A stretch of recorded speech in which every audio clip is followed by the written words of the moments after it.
RSS মনে করে যারা মেহনতি মানুষের শক্তি লাল ঝান্ডা কমিউনিস্টরা ওদের 1 নম্বর দুশ্মন, আর সংখ্যালঘুরা মুসলিম, খ্রিস্টান, শিখ, বৌদ্ধ এরা হচ্ছে ওদের দুশ্মন, এটা মনে করে। সেই জন্য লক্ষ্য করুন, স্বাধীনতার লড়াইতে ব্রিটিশদের বিরুদ্ধে ওরা কোনো ভূমিকা নেয়নি। এমনকি স্বাধীনতার 6 মাসের মাথায় দেশের নেতা মহাত্মা গান্ধীকে খুন করতে ওদের হাত কাঁপে। কে খুন করেছিলেন মহাত্মা গান্ধীকে?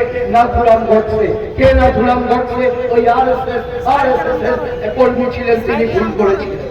এবং আমাদের স্বাধীনতার পর ৭৯ বছর কেটে গেছে। এই ৭৯ বছরে ভারতে এমন কোন দাঙ্গা, এমন কোন হিন্দু মুসলিম দাঙ্গা, এমন কোন সাম্প্রদায়িক দাঙ্গা হয়নি যে দাঙ্গার পিছনে আরএসএস ছিল না। আরএসএস ছিল না এক ভয়ঙ্কর দাঙ্গার শক্তি। গত 12 বছর ধরে ওরা ভারতকে চালাচ্ছে। 12 বছরে ভারতে কত ভয়ঙ্কর দাঙ্গা। এর পিছনে মোদীর দল, ওই আরএসএস, বিজেপির প্রধান শক্তি। ভাবতে পারেন, যে দেশে এত বিকাশ, যে দেশে এত অভাব, যে দেশে এত দারিদ্র, সেই দেশের প্রধানমন্ত্রী দেশের ভান্ডার থেকে 1000 কোটি টাকা খরচা করে মন্দির করতে ব্যস্ত হয়ে পড়েছে। সব সম্প্রদায় দল হচ্ছে আরএসএস, বিজেপি। আবার বিজেপি মানে ধর্ম কর্পোরেটের শক্তি। ধরুন, আপনাদের মনে করেন বেশি দিন না, 15 দিন আগের কথা, ভারতের রাজধানী দিল্লির কাছে একটা বড় শহর হয়েছে। এখন দিল্লির মতো বড় শহর, এটার নাম হচ্ছে নয়ডা, উত্তরপ্রদেশে। 15 দিন হয়নি। ওখানকার শ্রমিকরা অধিকারের জন্য লড়ছিলেন। মজদুররা, এখানকার যেমন মজদুর আছে, ওখানকার মজদুররা অধিকারের জন্য লড়াই করছিলেন। আর সেই লড়াইয়ের উপরে অত্যাচার নামিয়ে আনলো ওই যোগী আদিত্যনাথ, উত্তরপ্রদেশ, বিজেপি, আরএসএস, তার সরকার। ভয়ঙ্কর অত্যাচার। তারপরেও যোগী আদিত্যনাথ বলেছে, এবার তো শুধু এই অত্যাচার করলাম, এরপরে পুল্যদার নিয়ে যাব, তছনছ করে দেবো, ধ্বংস করে দেবো। এই হচ্ছে বিজেপি, এই হচ্ছে আরএসএস। ওরা গরিবের বন্ধু না, ওরা হচ্ছে আদানি, আম্বানি, টাটা, বিরলা, ওদের শক্তি। 12 বছরে ভারতে তারা বেড়েছে। গত 12 বছরে যদি কেউ ভারতে আরো বেড়ে থাকে, ধনী হয়ে থাকে, সেটা হচ্ছে আদানি, আম্বানি, টাটা, বিরলা। ওদের সম্পত্তির পরিমাণ শুনবেন, শুধু আদানির সম্পত্তির পরিমাণ 7 লক্ষ 8 লক্ষ কোটি টাকা। 7-8 লক্ষ কোটি টাকা। এইভাবে এদের সম্পদ বেড়েছে। মাত্র 200 পরিবার। আর আমার দেশ মানে 142 কোটি ভারতবাসী। কি চরম অভাব, কি চরম দারিদ্র, বেকারি আমার ভারত। এখানে মা বোনেরা বসে আছে, ছোট্ট ভাবতে লজ্জা হয়। আমার ভারতের 60% মা বোনেরা, 60 ভাগ মা বোনেরা অ্যানিমিক, রক্ত স্বল্পতার রোগের শিকার। এই অ্যানিমিয়া রোগ তাদের হয় জানেন? রক্ত স্বল্পতার রোগ তাদের হয় যারা দারিদ্র্যের জন্য পুষ্টিকর খাবার পান না, পুষ্টি জোটে না, তাদের হয় অ্যানিমিয়া।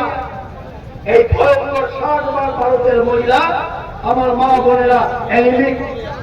আর আমার দেশের শিশু, আপনার ঘরের শিশু নিয়ে বলছি আমি, 46% ভারতের শিশু রিকেট রোগে আক্রান্ত। রিকেট যাদের হয়, যে শিশু যখন মায়ের গর্ভে থাকে, অথচ যাদের পুষ্টি জোটেনি, জন্মের পরে 1 বছর পর্যন্ত পুষ্টি জোটেনি, তাদেরই হয় এই ভয়ঙ্কর রিকেট। তাহলে ভারতে গরিবের অবস্থা আরো খারাপ হচ্ছে, আর কিছু ধনীর সম্পদ বাড়ছে। বড় লোকের শক্তি আরএসএস, বিজেপি।